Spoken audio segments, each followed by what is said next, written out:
And while you do that, so Mitch, you basically have no one to turn to, it sounds like.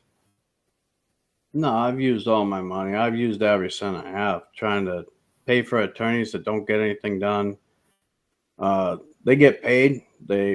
Mom pays them. They launder the money through the stolen money through the court by calling it a 401k that it isn't. They put it into their pockets. They leave the case and they've left it open. It just goes on and on. And when's the last time you spoke with your son? May 31 May of last 2024? 2023. 2023. So 2 years. Yeah. So what's the communication like then? Is there any? No, there's no attempt. There's no nothing. They won't even allow me to file anything in court. They've blocked me. They blocked the attorney that I've finally hired. They won't allow for they don't want anything to come forward about any of this. Wait, so does your son think that you've abandoned him or given up, or what is going on with you? Oh, it's far worse than that, sir.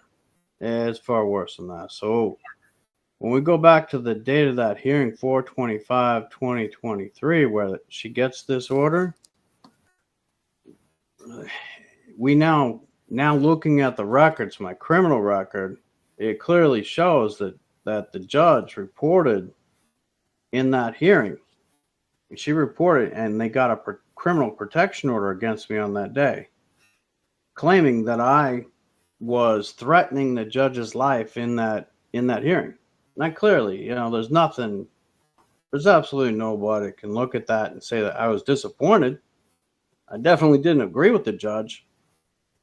And, but what I did do is I went and got the transcripts. And that night, after my son wouldn't exchange with his mom, I made a complaint to the Commission on Judicial Conduct because, this judge is out of control. So, they're telling my son that he can't report when he's being abused. And I just, they're saying that he's a liar. That's when my son was he's writing that stuff down. He's so mad. But yeah, there was nothing. I made no threats. The only thing I did was I made a complaint against the judge, and I rightfully so, I believe. So, and they gave me a case number 11453. That being said, it wasn't acted upon or anything right then. But all of a sudden, these two women were getting coerced or recruited, or they were already recruited to, I don't know, come up to substantiate this judge's allegation. And the judge was getting upset, I guess, that I was bringing forth the evidence in contempt orders before the court.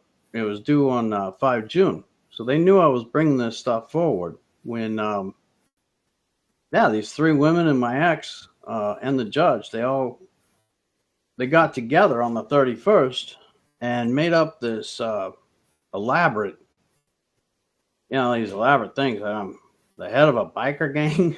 I don't know any biker gangs. I don't fit the part.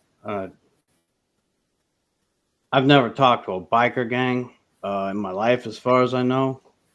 So the more you stand up and try and do something, the more this web of deceit and nefarious activity and connections to each other, and for whatever reason, I can't even imagine what their true intentions are with all this. But it sounds like they're all working together to keep this as to pin everything on you if you do anything, and to keep your son away from you. Is that basically what's going on, no matter what you do? Yeah, they absolutely anything I do to try and protect my son or bring up the missing money and where it's gone. All of a sudden, I get cops pointing guns at me. And this time they came and they arrested my son in the middle of the day. I was expecting to have to go to court over it the next day. So on the 31st, middle of the night, I live in Franklin County, and these allegations that they made, they said whatever it was, if I, they're saying I did it here.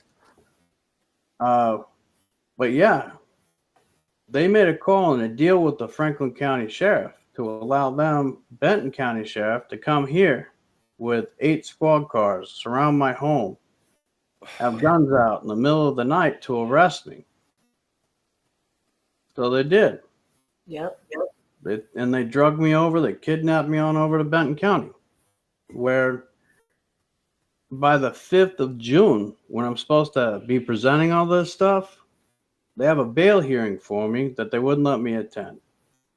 Where, it's now proven they had in their hands the exculpatory evidence. They had the transcripts from the hearing, where they alleged that I threatened the judge, which shows that's not true. They had my phone, which I gave open. They had access to all my emails, the locator, my Google locator, showing where my location is every time I make a communication. All my emails, all my texts, the keylogger, all that stuff. There was nothing on it. I wasn't making any threats. I was trying to find lawyers. I was trying to find help for me and my son. But yeah, they make this allegation, and at that bail hearing, knowing when I'm innocent, Commissioner Howell, instead of doing what they were legally required to do, which is release me and drop the charges, instead they raised the bail from $20,000 to $200,000,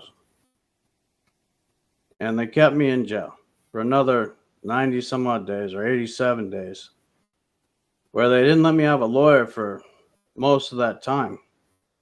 And they kept trying to make me plead out and plead guilty to charges. During that time, they let these girls get, all these people got protection orders. They got to poison the court. Everybody else in town spread rumors. And then the 27th, before Judge Stam again, my son's mom, now back in custody, my son was forced back in custody with his mom. And she admits that she told him, her and her friends told him that I committed suicide in jail and I'm dead, to take away all hope from him. Oh my God.